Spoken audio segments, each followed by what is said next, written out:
கேள்வி பார்வையாளருக்கு வணக்கம். இந்த நேர்காணலில் நாம் சந்திக்க இருக்கும் சிறப்பு விருந்தினர் புரட்சிகர இளைஞர் முன்னணியின் குமரன் அவர்கள். சார் வணக்கம். உலகே அச்சுறுத்தக்கூடிய வகையில் அண்மை காலமாக பல்வேறு நாடுகள் போர் நடந்து கொண்டே இருக்கிறது. தற்போது பார்த்தோம்னா இஸ்ரேல் கடந்த காலங்களில் பார்த்தோம்னா காசா மீது அண்மை காலம் வரைக்கும் கூட பார்க்க முடியும். இப்போ பல்வேறு போர் தொடுத்து கிட்டத்தட்ட ஒரு 55,000 மக்கள் இறந்துருக்காங்க, குழந்தைகள் உட்பட. இதனோடய பார்த்தோம்னா ஈரானில் தற்போது போரை தொடங்கி அதிதீவிர போராக மாறி இருக்கிறது. இந்த சம்பவத்தை நீங்கள் பெருசாக பார்க்குறீங்க? அதாவது பொதுவாக இன்னைக்கு உலகம் ஒரு ஒழுங்குக்கு கட்டுப்பட்ட உலக ஒழுங்குன்னு ஒன்று இருக்குது. இப்போ உலக நாடுகள் என்னென்னா, நம்ம ஐநா மன்றம்னு ஒன்று வச்சுருக்கோம். அந்த நாடுகள்லாம் சர்வதேச சட்டங்களை பின்பற்றக்கூடிய நாடுகளாக இருக்கிறோம். இன்னைக்கு ரூல்ஸ் பேஸ்ட் வேர்ல்டு ஆர்டர்னு உலகம் ஏற்றுக்கொண்டிருக்கு. அதாவது உலகம் பிற நாட்டை ஆக்கிரமிக்கக்கூடாது, தன்னுடைய நலனுக்காக இன்னொரு நாட்டு மீது போர் தொடுக்கக்கூடாதுன்னு இதெல்லாம் பிற நாடுகளுடைய இறையாண்மையை மதிக்கணும், அத்துமீறக்கூடாது இப்படின்னு சர்வதேச சட்டங்கள் ஏற்றுக்கொண்டிருக்கு. அதுக்கான அமைப்பாக ஐநா போன்ற அமைப்புகள்லாம் இருக்குது.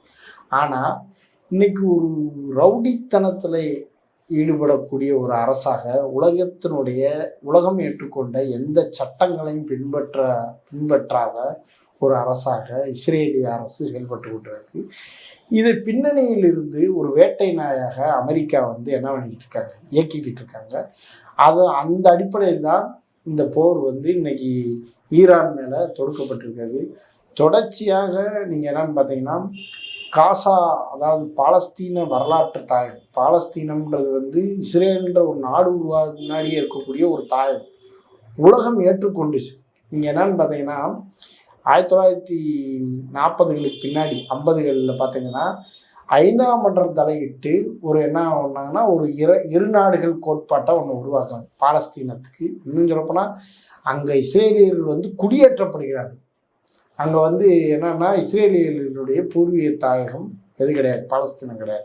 இஸ்ரேலுக்கு உலகம் முழுக்க இருக்கக்கூடிய யூதர்கள் தங்களுடைய மூல கதை, இங்கே எப்படி ஒரு பழைய ஆரிய மேலாதிக்க கதை மாதிரி அங்கே ஒரு ஜியோனிச கதை ஒன்று இருக்குது.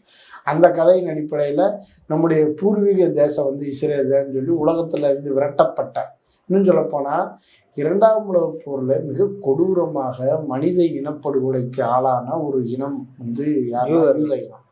அந்த இன மக்களில் இருக்கக்கூடிய ஒரு இயக்கமாக ஜியோனிச இயக்கம் தோற்றமை.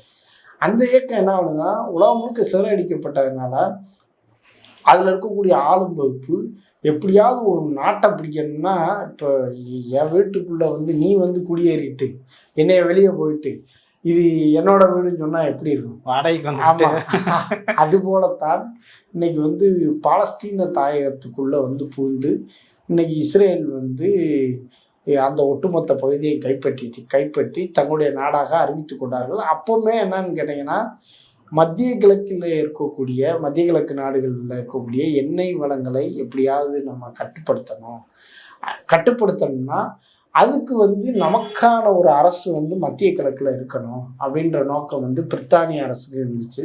அப்புறம் பின்னாடி 2ஆம் உலகப் போர் பின்னாடி ஒரு பேரரசாக உருவானா அமெரிக்காவுக்கும் அந்த நோக்கம் இருந்தது.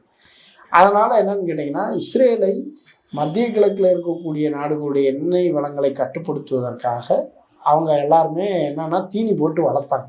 அது மட்டும் கிடையாது, மத்திய கிழக்கில் எந்த ஒரு நாடும் இறையாண்மை பெற்ற நாடாக, அதாவது தங்களுடைய வளங்களை தாங்களே நிர்வாகம் செய்யக்கூடிய நாடுகளாக இருக்கக்கூடாதுன்றது அமெரிக்காவோட விருப்பம். ஏன்னா உலகத்தினுடைய 60% எண்ணெய் வளங்களை யார் தான் வச்சுருக்கா, இந்த மத்திய கிழக்கு நாடுகள் தான் வச்சுருக்காங்க. இன்னும் சொல்லப்போனால் ஈரான் 3வது உலகத்தில் எண்ணெய் வளம் அதிகமாக கொண்ட 3வது நாடாக ஈரான் இருக்கு. அப்போ தொடர்ச்சியாக அந்த வட்டகைன்னு சொல்லக்கூடிய பிராந்தியத்தில் இஸ்ரேல்ன்றது ஒரு வன்முறை நாடாகவும், அதாவது ஒரு எந்த விதமான சட்டங்களுக்கு உட்படாத ஒரு நாடாகவும் தொடர்ந்து இயங்கிக் கொண்டிருக்கிறது. இது கிட்டத்தட்ட ஒரு 70 ஆண்டுகளாக பாலஸ்தீன மக்களை இனக்கொலை செய்து கொண்டிருக்கு. ஏன்னா அந்த அடிப்படையில் இன்றைக்கி என்னன்னு பார்த்தீங்கன்னா, ஒரு முழுமையான போரை பாலஸ்தீன மக்கள் மீது தொடுத்து கொண்டிருக்குது. ஆயுதம்பாணி அல்லாத மக்கள் மீது இன்னைக்கு கிட்டத்தட்ட ஒரு 1.5 ஆண்டுகளுக்கு மேலே போர் நடந்துகிட்டு இருக்கு. நீங்கள் சொன்ன மாதிரி 50,000 பேர் இறந்துருக்காங்க. குழந்தைகள் அதில் ஒரு 30,000 பேருக்கு மேலான குழந்தைகள், பெண்கள் இப்படின்னு கொல்லப்பட்டிருக்காங்க. இன்னைக்கு என்னன்னா, காசாவுக்கு செல்லக்கூடிய எல்லா வகையான மருத்துவ உதவி, உணவு எல்லாத்தையும் தடுத்து நிறுத்தி இன்னைக்கு பட்டினியில் இறக்கக்கூடிய நிலையிலே குழந்தைகள் ஒரு 20,000த்துக்கு மேற்பட்ட குழந்தைகள் பட்டினியில் இறக்கக்கூடிய சூழல் வந்து காசால நீடித்து கொண்டிருக்கு. அப்படியான ஒரு முற்றுகையை இவ்வளவு நாள் வந்து பாலஸ்தீனத்தில் செய்து கொண்டிருந்த இஸ்ரேல் இப்போ திடீர்னு ஈரான் மேலே தாக்குதல் நடத்திருப்பதற்கான காரணம் என்னன்னு பார்த்தீங்கன்னா, அதாவது ஒரு 3 காரணத்தை நம்ம எடுத்துக்கலாம். ஒன்று வந்து என்னன்னு கேட்டிங்கன்னா, மத்திய கிழக்கில் ஈரான் வந்து ஒரு ஒரு சுயமான தன்னாட்சி கொண்ட ஒரு நாடாக, இன்னும் சொல்லப்போனால் இஸ்ரேலை விட அமெரிக்க ஆதிக்கத்துக்கு எதிரான ஒரு இஸ்ரேலுக்கு எதிராக அமெரிக்க ஆதிக்கத்துக்கு எதிராக இஸ்ரேல் இந்த மேற்குலக நாட்டோ கூட்டணி நாடுகளுக்கு எதிரான ஒரு சுயமான இறையாண்மை கொண்ட ஒரு நாடாக ஈரான் வந்து தன்னை வந்து என்ன பண்ணியிருக்கு, நிறுவிக்கொண்டிருக்கு. இப்போ அமெரிக்கா அணு ஆயுதம் வச்சிருக்கு, இஸ்ரேல் அணு ஆயுதம் வச்சிருக்கு. ஆனால் ஈரான் மட்டும் ஏன் அணு ஆயுதம் வச்சுருக்கக்கூடாது? நீங்கள் இது ஒரு நாடுகள்லாம் சம உரிமை பேணப்பட வேணாமா?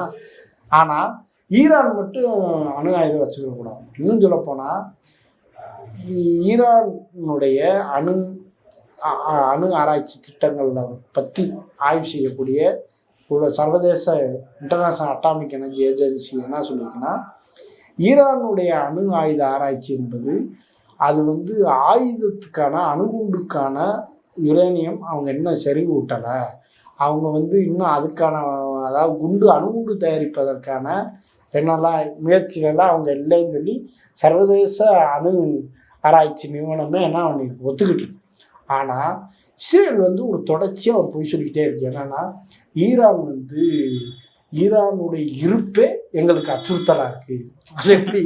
இப்போ நம்ம ஒரு அக்கம் பக்கத்தில் நாடுகள் இருக்கோம், இன்னொரு நாட்டினுடைய இருப்பு எப்படி இன்னொரு நாட்டினுடைய இருப்பு அச்சுறுத்தலாக முடியும்? இது எவ்வளோ பெரிய ஒரு மட்டரகமான பொய். அப்புறம் வந்து ஈரான் வந்து எந்த விதமான அணு ஆராய்ச்சி திட்டத்தில் ஈடுபடக்கூடாது. சரி, இது பலமுறை ட்ரம்ப் அமெரிக்க அரசு வந்து பல ஒப்பந்தங்களை ஈரானோடு போட முயற்சி பண்ணி அப்புறம் அவங்களா முடிச்சுக்கிட்டாங்க. இப்போ அவங்களும் அணு உண்டு தயாரிப்பதற்கான முயற்சியில் இல்லைன்றது உலக அளவில் ஏற்றுக்கொள்ளப்பட்ட, அதாவது உலக அணு ஆராய்ச்சி நிறுவனம் மட்டும் கிடையாது, மேற்குலக உளவு நிறுவனங்களும் ஈரான் வந்து அணு உண்டு தயாரிப்பதற்கான முயற்சியில் இல்லைன்றதை வந்து ஒத்துக்கிட்டு இருக்காங்க. ஆனால் ஈரான் அணு ஆராய்ச்சி நடத்துறதுனால தான் இந்த தாக்குதலை நாங்கள் நடத்துகிறோம்னு தொடர்ந்து நெதன்யாஹூ சொல்கிறார். ஆனால் இதன் பின்னணியில் என்னன்னு கேட்டிங்கன்னா, ஈரான் வந்து அமெரிக்கா ஆதிக்கத்திலிருந்து விடுபட்ட ஒரு சுயமான நாடாக மத்திய கிழக்கில் என்ன இருக்குது. ஏன்னா பல நாடுகள் நீங்கள் பார்த்தீங்கன்னா, சவுதி அரேபியாவிலேருந்து எல்லா நாடுகள், பெரும்பாலான நாடுகள், அங்கே எல்லா நாடுகளில் எகிப்துலேருந்து எல்லா நாடுகளும் அமெரிக்காவுடைய என்ன இருக்குது, இராணுவ தளவாடங்கள் இருக்குது. ஈரானில் மட்டும்தான் அது என்ன கிடையாது. ஈராக் இருக்குது. இன்னைக்கு ஈராக் வந்து என்ன ஆக்கப்பட்டது, சின்னவனம் ஆக்கிட்டாங்க ஈராக்கை. அப்போது லிபியா, இப்படி பல நாடுகள், இன்னும் ஜோர்டான்லாம் பார்த்தீங்கன்னா அமெரிக்காவுடைய கையாள் மாதிரி. ஏன்னா இந்த நாடுகளிலே ஈரான் மட்டும்தான் ஒரு தனித்துவம் பெற்ற இறையாண்மை பெற்ற ஒரு நாடாகும். இப்படி ஒரு நாடு இருப்பது அமெரிக்காவினுடைய எண்ணெய் வள கொள்கைக்கு எதிரான ஒன்றா அமெரிக்காங்க. இஸ்ரேலுக்கு வந்து மத்திய கிழக்கிலே ஒரு இறையாண்மை பெற்ற ஒரு நாடு இருக்குமானால் அது தான் நடத்தக்கூடிய இன அழிப்பு இருக்குது பார்த்தீங்கன்னா, பாலஸ்தீன மக்கள் மீது தொடர்ந்து ஒரு இன அழிப்பை நடத்திக்கிட்டே இருக்காங்க. இந்த இன அழிப்பை வந்து அரேபிய நாடுகள் சேர்ந்து பல நேரங்களில் கண்டிச்சிருக்காங்க. அதில் அவங்களுக்கு இடையே முரண்பாடுகளும் இருக்குது, ஒற்றுமையும் இருக்குது. அதாவது சில நாடுகள் இஸ்ரேலோட ஒப்பந்தங்களும் பண்ணியிருக்காங்க, சில நாடுகள் இஸ்ரேலுக்கு எதிராகவும் இருக்காங்க, சில நாடுகள் பல நேரங்களில் கூடி பாலஸ்தீன இனப்படுகொலை கண்டிக்கணும்னு சொல்லக்கூடிய பல பல கொள்கையில் இருக்கக்கூடிய நாடுகளாக இருக்குது. ஆனால் ஈரான் இப்படி வலுப்பற்றா பாலஸ்தீன மக்களுடைய இறையாண்மை உரிமைக்கு ஈரான் எப்படி ஏதோ ஒரு வகையில் உதவி செய்யுமோ, அல்லது இவங்க நடத்தக்கூடிய சர்வதேச சட்டங்களை மீறி இவங்க நடத்தக்கூடிய இன அழிப்புக்கு அது தடையாகி விடுமோன்றதை வந்து யார் கருதுறான்னா இஸ்ரேல் கருதுறாங்க. இது ஒன்று. ரெண்டாவது வந்து அமெரிக்காவுக்கு வந்து மத்திய கிழக்கில் ஒரு நாடு இறையாண்மை பெற்ற நாடாக மாறிடுச்சுன்னா பிற நாடுகளும் என்னவா மாறிடும். அவரவருடைய எண்ணெய் வளங்களை அவரவர் கட்டுப்பாட்டுத்துகிறது. எதுக்கு வெளியிலேருந்து ஒரு ஆள் நமக்கு தேவை, நம்ம எதுக்கு இன்னொருத்தர் நம்முடைய வளங்களெல்லாம் கொள்ளையடிக்கணும்னு என்ன ஆயிடும், தன்னாட்சி பெற்ற நாடுகளாக மாறிடும். அதனால் அமெரிக்காவுக்கு அப்படி எந்த நாடுகளும் மாறிடக்கூடாதுன்றது வந்து விருப்பம். அப்படி ஏதாவது ஒரு நாடு மாறுவது போல் தெரிஞ்சால் அவங்க வந்து என்னென்னா உள்நாட்டு கலவரங்களை தூண்டி விட்டு அங்கே வந்து ஒரு பொம்மை ஆட்சியை வந்து உருவாக்குவாங்க. அதுக்கு ஈரான் என்ன பண்ணலை, இடம் கொடுக்கல. இது 2வது. 3வது என்னன்னு கேட்டிங்கன்னா, நெதன்யாகுவுக்கு வந்து உள்நாட்டிலே கடுமையான எதிர்ப்புகள் உருவாயிருக்கு. குறிப்பாக வந்து பாலஸ்தீன படுகொலை கண்டித்து உலகம் முழுக்க வந்து என்ன நடந்திருக்குன்னா எதிர்ப்பு இயக்கங்கள் நடந்திருக்கு. இன்னும் சொல்லப்போனால் அமெரிக்காவில் மட்டும் இன்னைக்கு பல நகரங்களில் ட்ரம்பினுடைய போர் வெறியை கண்டித்து என்ன பண்ணியிருக்காங்க, நிறைய எதிர்ப்பு இயக்கங்கள் போராட்டங்கள் நடந்திருக்கு. யூத மக்கள்கிட்டே இஸ்ரேலிய மக்கள்கிட்டே அதாவது வந்து நெதன்யாவுக்கு எதிரான போராட்ட உணர்வு இருக்கு. அது மட்டும் கிடையாது, நெதன்யாகு பல்வேறு ஊழல் குற்றச்சாட்டுகள் பின்னணியில் இருக்கிறதும், அதே போல் இஸ்ரேலிய நாடாளுமன்றத்தை கலைத்து விட்டு அவர் ஒரு சர்வாதிகாரத்தை நிலைநாட்டுவதற்கு முயற்சி செஞ்ச நடவடிக்கையை வந்து இஸ்ரேலியுடைய உச்சநீதிமன்றம் தடுத்திருக்கு. இப்படி என்னன்னு கேட்டிங்கன்னா, இதை எதிர்க்கட்சிகள் எதிர்த்து தொடர்ந்து போராடிக்கிட்டு இருக்கு இஸ்ரேலில். இதை ஒரு வகையில் என்ன தடுக்கிறதுக்கு என்னன்னா, தேசிய வரியை தூண்டினோம்னா என்ன ஆயிரும், இப்போ நம்ம நாட்டுக்கு இன்னொரு நாட்டால் அச்சுறுத்தல்னு சொல்லிட்டோம்னா ஒரே கல்ல 2 மாங்கான்ற மாதிரி எதிர்க்கட்சிகளையும் என்ன பண்ணிடலாம், அவங்களுடைய பேச்சையும் முடக்கிடலாம். இன்னொன்று என்னன்னு கேட்டிங்கன்னா, இப்போ இஸ்ரேல் நெதன்யாகு அவருடைய அமைச்சர்கள் 2 பேருக்கு எதிராக வந்து சர்வதேச குற்றவியல் நீதிமன்றத்தில் வந்து பிணை ஆணை, அதாவது கைது ஆணை பிறப்பிச்சிருக்காங்க. ஏன்னா அது மட்டும் கிடையாது, உலகம் முழுக்க பாலஸ்தீன படுகொலையை கண்டித்து இயக்கங்கள் நடந்துக்கிட்டு இருக்கு. இதை என்ன ஆகணும்னு திசை மாற்றம். இப்போ எல்லாரும் எதை பற்றி பேசுகிறாங்க, ஈரானுக்கும் இஸ்ரேலுக்கும் நடக்கக்கூடிய போரை மட்டும் பேசிக்கிட்டு இருக்காங்க. அப்போ பாலஸ்தீனத்தில் நடக்கக்கூடிய போரை பற்றி என்ன பண்ண தேவையில்லை, பேசக்கூடாது. அது மட்டும் கிடையாது, நான் என்ன வேணாலும் செய்வேன், அதாவது பாலஸ்தீன மக்களை படுகொலை பண்ணுவேன், இன்னொரு நாட்டு மேலே என்ன பண்ணுவேன். இந்த போரை யார் தொடுத்தது? ஈரான் தொடுக்கணும். நல்லா நீங்கள் பார்க்கணும், போரை முதலில் தொடுத்தது யாருன்னு கேட்டிங்கன்னா இஸ்ரேல் தான் அத்துமீறி ஈரானிய புரட்சிப்படை தளபதிகளை, அதாவது ஈரானிய இராணுவ படையினுடைய தளபதிகளை கொண்டுச்சு அணு ஆராய்ச்சி அறிவியலாளர்களை படுகொலை செய்து அதுக்கு பதில் தாக்குதல் தான் என்ன பண்ணியிருக்கு, ஈரான் நடத்தினிருக்கு. அப்போ இந்த போரினுடைய உண்மையான நோக்கம் என்பது நெதன்யாகு தன்னுடைய ஆட்சி அதிகாரத்தை பாதுகாப்பது. மற்றொன்று, மத்திய கிழக்கில் தொடர்ந்து அமெரிக்காவினுடைய ஆதிக்க எண்ணெய் வள கொள்ளையை பாதுகாப்பதும், அதுக்கு பின்னணியாக இருந்து கொண்டு பாலஸ்தீனத்தினுடைய இறையாண்மையை வந்து இல்லாமல் செய்வதும், பாலஸ்தீன மக்களை அவங்க என்ன சொல்கிறாங்கன்னா இன அழிப்பு செய்யணும், எத்தனிக் கிளீனிங், அதாவது இல்லாமல் பண்ணிடுறேன்னு சொல்கிறாங்க. அப்போ வந்து அப்படியான ஒரு படுகொலை செய்வதற்கும் நெதன்யாவுக்கு என்ன தேவைப்படுதுன்னா, இப்போ ஒரு போர் தேவைப்படுது. அந்த போராக இன்றைக்கு ஈரானுக்கும் இஸ்ரேலுக்குமான போர் வெடித்திருக்குன்னு நம்ம பார்க்க வேண்டியது. நன்றி சார்.